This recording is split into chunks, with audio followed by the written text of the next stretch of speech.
Hi, and welcome to the Resume Review series where I give you feedback on the resumes that you submit. My name is Nick Cosentino, and I'm a Principal Software Engineering Manager at Microsoft. In this video, I'm going to be going through a resume that was submitted to me, and like with all of these videos, I'm going to try and offer constructive criticism, and that does mean that I'm going to try to be objective. I'm going to call out things that I think have been done very well. I'll try to call out things that I think can be improved and explain why. And of course, a disclaimer that I always have to add is that my goal is not to try and roast anyone's resume. I'm not going to be making fun of people. I'm just trying to help. So when I do have to give constructive criticism, the goal in mind is that I'm helping. That's why these people submitted their resumes to me. If you're interested in having the opportunity for your resume to be reviewed, you can submit it to resumes@devleader.ca, and I'll try to see if I can schedule that in. Now, let's jump over to this person's resume and check it out.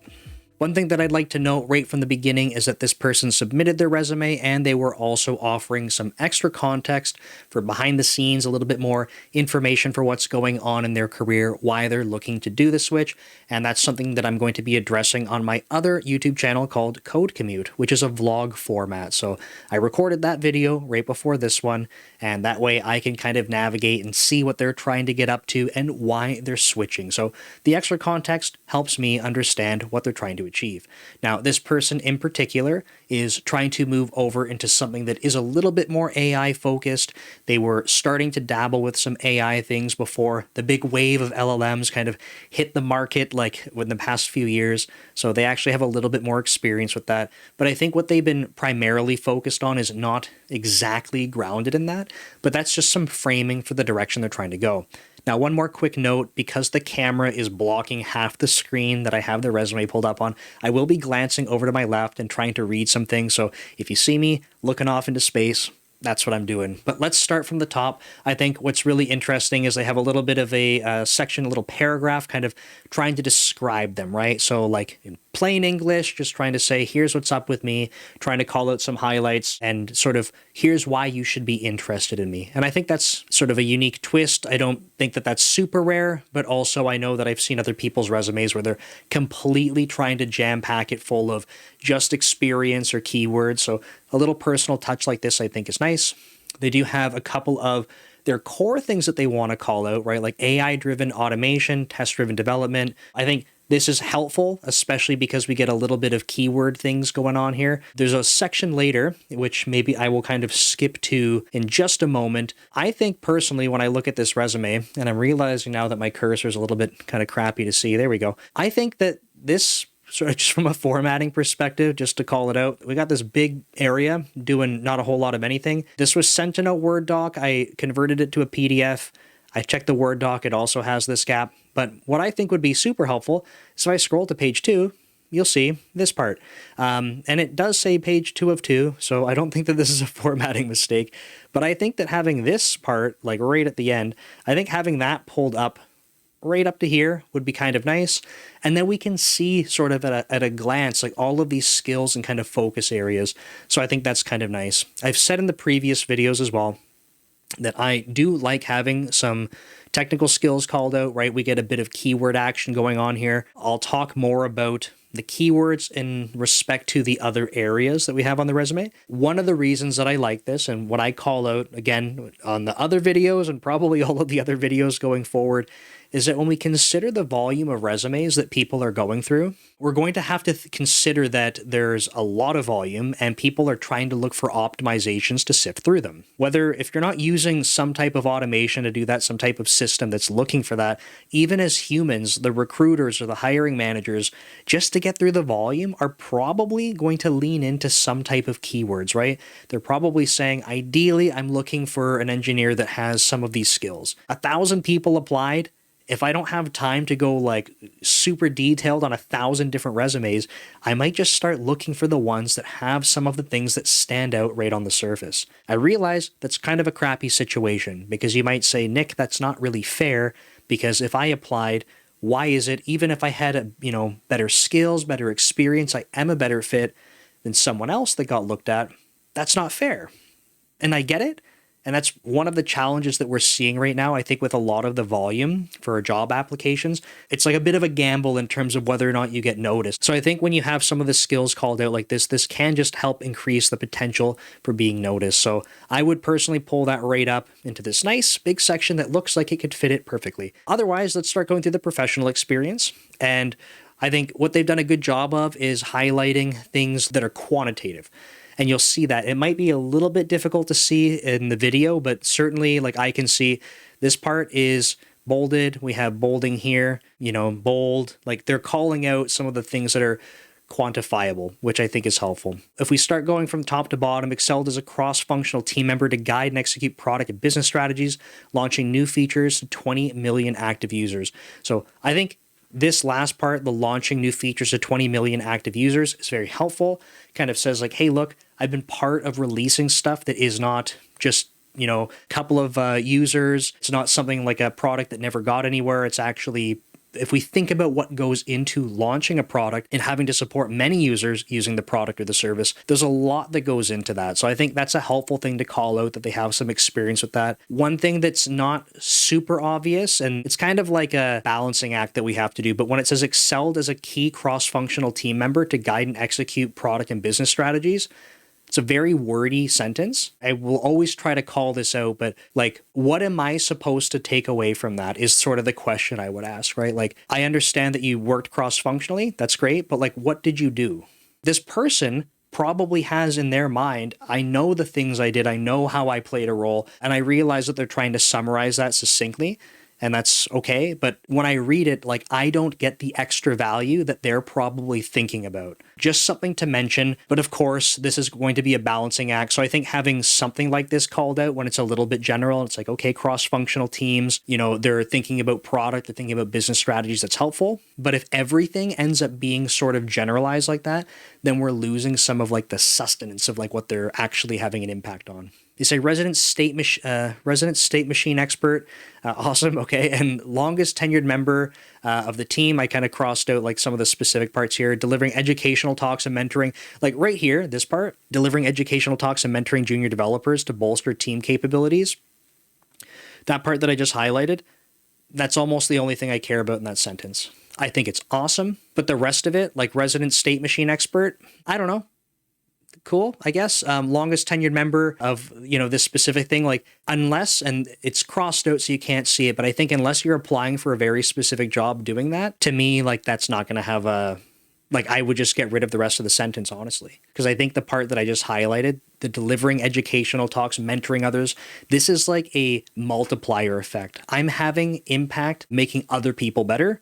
That's the part I care about here, personally. Spearheaded performance improvements to achieve 4x speed increase. Boom. Love that because we get something that's quantitative, right? For example, I don't have included here what they've actually worked on, but I think anyone reading this where they say a 4 times speed increase in high performance input handling, you have an idea what that's going to mean, right? You don't need to know the exact domain. You don't have to have the details about the product specifically, but you can recognize that that's going to be impactful. And then they talk a little bit more about some specifics. Again, with this kind of thing, oh, that was terrible highlighting. With this, I can't highlight that long across the page, but when they talk about requiring analysis of browser paint cycles, event handling, again, I've talked about this in some of the other videos, and I will continue to call this out. This is a very specific thing, analysis of browser paint cycles. If you are going to try and go in the direction of doing more of this work, call it out. It's very helpful. Based on what they're trying to do, based on the email that they sent me in the direction they're trying to head in, I would say, like, does this kind of thing matter? And if not, then maybe you have a couple of versions of your resume where you're calling out some very specific things for front-end development, really focusing on that. That way, when you're applying to front-end roles, you're like, hell yeah, this stands out, this is great. And otherwise, calling out this, analysis of browser paint cycles, if they were applying to one of the teams that I've managed that's doing only back-end work, I might say it's almost, it's not that, that's not valuable experience at all, but it's not something that would ever stand out to me, right? And I think they could probably, the reason I'm calling this out is they could probably find other things that they could call out that aren't front-end specific. So something to think about when you're calling out specific things like this.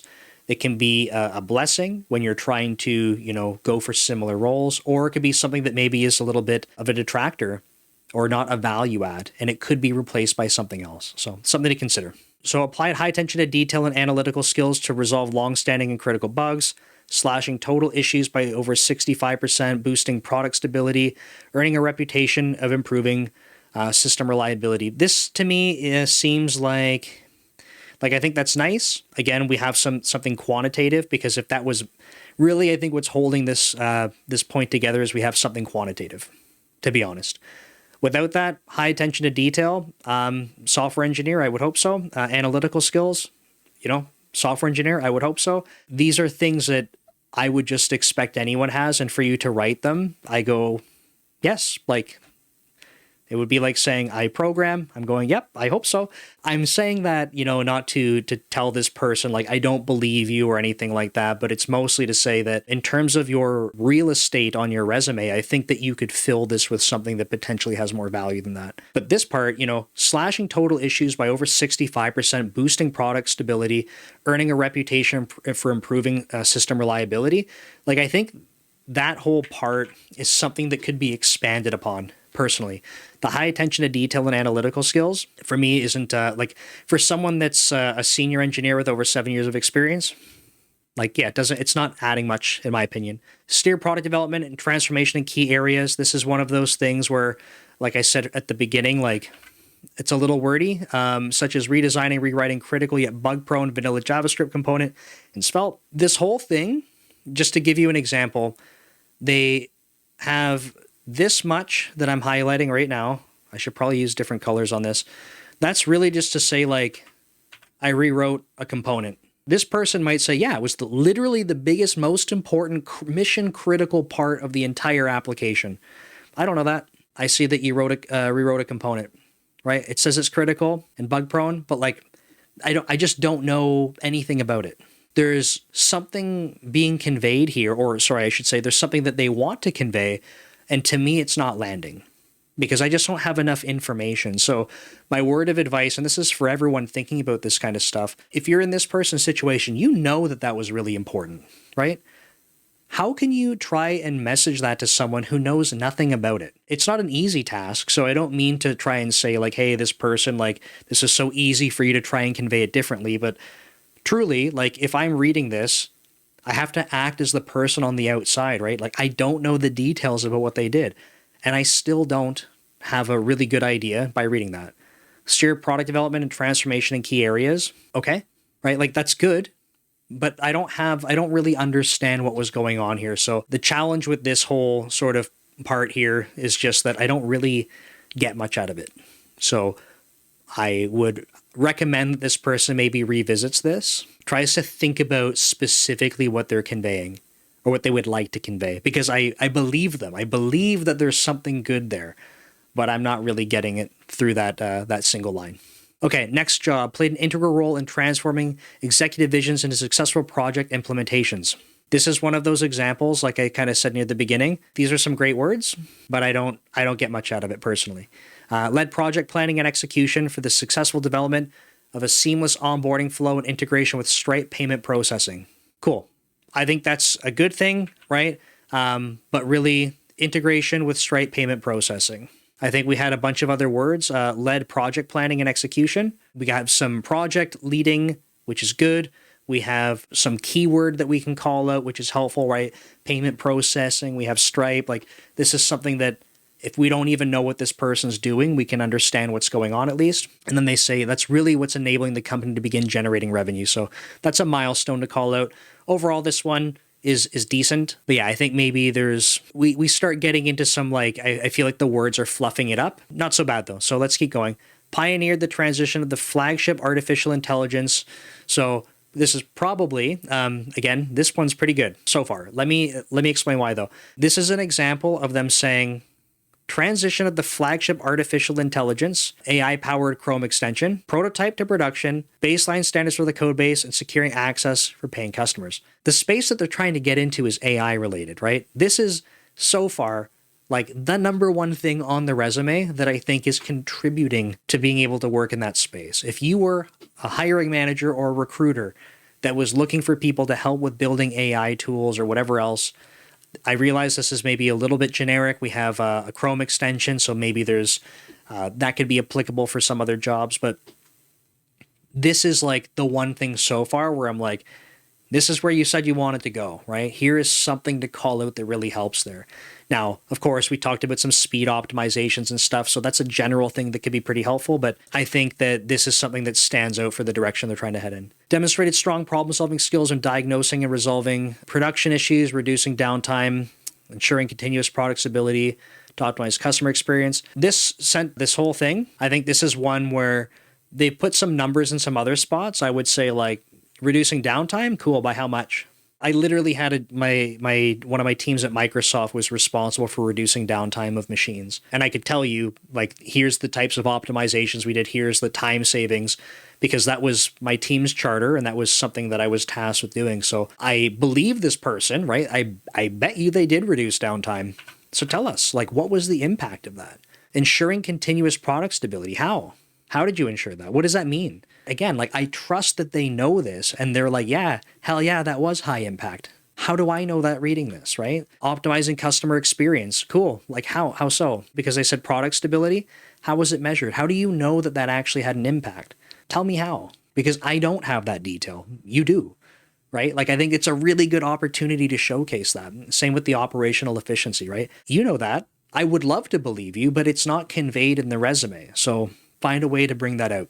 So overall, I like the AI part that's mentioned there, but I really think that this one could benefit from like especially that last bullet. It's like, I feel like there's a lot of value that's potentially packed in there. They haven't conveyed to me what that is, but I bet you they know it, right? So I would love to see that kind of refined and they could really showcase some impact there. This last one, from what I recall when I was kind of scanning over this, I feel like this one is suffering a little bit from this last bullet that we just reviewed, right? Collaborated between teams and departments to develop, implement, test new features, ensuring timely project delivery and adherence to technical specifications. Like teamwork and cross-team stuff. Okay, that's good. But that's personally the only thing that I'm pulling out of that. Develop to maintain web applications and system, improving system functionality. What does that mean? And performance, by how much, what kind of performance, like what's the impact of that? Optimizing database queries, cool. That's something that's helpful. Again, I don't have to know the specific project or the system that this person's working on, but they mentioned that they spent some time optimizing database queries. Okay, that's a helpful thing. But I think what could be extra helpful is they're talking about performance. What kind of impact did you have through doing that? Because I think that could really help amplify that message. And then ensuring seamless integration with front-end technologies. Which technologies? That was the other thing I was thinking. I think there's some opportunity in kind of a bunch of these spots where they have all of these technical skills called out at the bottom. I feel like there is a graceful way without being like all over the place to start putting in some of the keywords in the technology. So what kind of database, right? Which front-end technologies? I feel like that could get sprinkled in, because one of the challenges when you have a section that looks like this technical skill section is like, if I saw a couple of database technologies that were listed in the technical skills and I don't see sort of relative to how much experience you have using them professionally, I'm kind of left guessing. And that's like, I realize that some people might be saying, yeah, like you're going to have to ask questions about it. But my perspective is that when you're putting resumes together, you want to try and eliminate as much guesswork as possible, because as soon as people have to start guessing and making assumptions about what's being done, there might be another candidate who happens to be showcasing that. And then already they're moving on and kind of looking at that candidate. So I think that there's some ways that we could improve this resume by adding a little bit more like technology and stuff throughout it. Analyze and resolve software issues and proactively identify and address bugs. Okay, resulting in more stable software for county employees to operate critical municipal functions. I don't really get a lot of understanding of the impact of this last one, right? Being proactive, that's nice. More stable software, measured by what? And operate critical municipal functions. So it seems like, again, one of these situations where they're like, I know the work I had an impact. And I think that's important. I don't mean to like minimize that as I'm trying to offer constructive criticism here. I'm saying that legitimately because I truly believe this person understands they had impact. It would be a bad spot to be in if you're writing your resume and you're like, oh man, like I actually don't know what kind of impactful work I've done. I feel like this person really does understand that. That's good. Now, find a way to convey that to me, right? Without telling me all of the super nitty-gritty details, because I also don't got time for that. How can you try and message to me at a high level, this is the type of impact I've had with my work? Overall, I think that there's a bunch of good stuff on here. I honestly think, aside from a little bit of formatting, my biggest piece of feedback here is, or two parts, right? One is to maybe sprinkle in some of the technical skills throughout, because I think that would be helpful in explaining a little bit more what's going on and how your skills tie into these experiences. And then honestly, the biggest takeaway or the biggest sort of suggestion I have is that for these areas where you're like, man, I know that was a big impact, I'm really proud of that, try and find a way that you can explain what that impact looks like to someone who doesn't really know anything about the work that you've done. Because I feel like this person has it in them, and we just need to find a way to convey that. Big thanks to this person for submitting this. I hope that feedback can help guide them in making some improvements. Of course, this is just my perspective on this. You go ask anyone else on the internet for their perspective, you might get a completely different list of things, but these are the types of things that I would be looking for to make this really stand out to me. And of course, if you would like your resume reviewed, consider submitting it to resumes@devleader.ca, and I will try my best to try and make a video for it. Keep it fully anonymous like this, and that way you can hopefully get some helpful feedback. Thanks so much. I'll see you next time.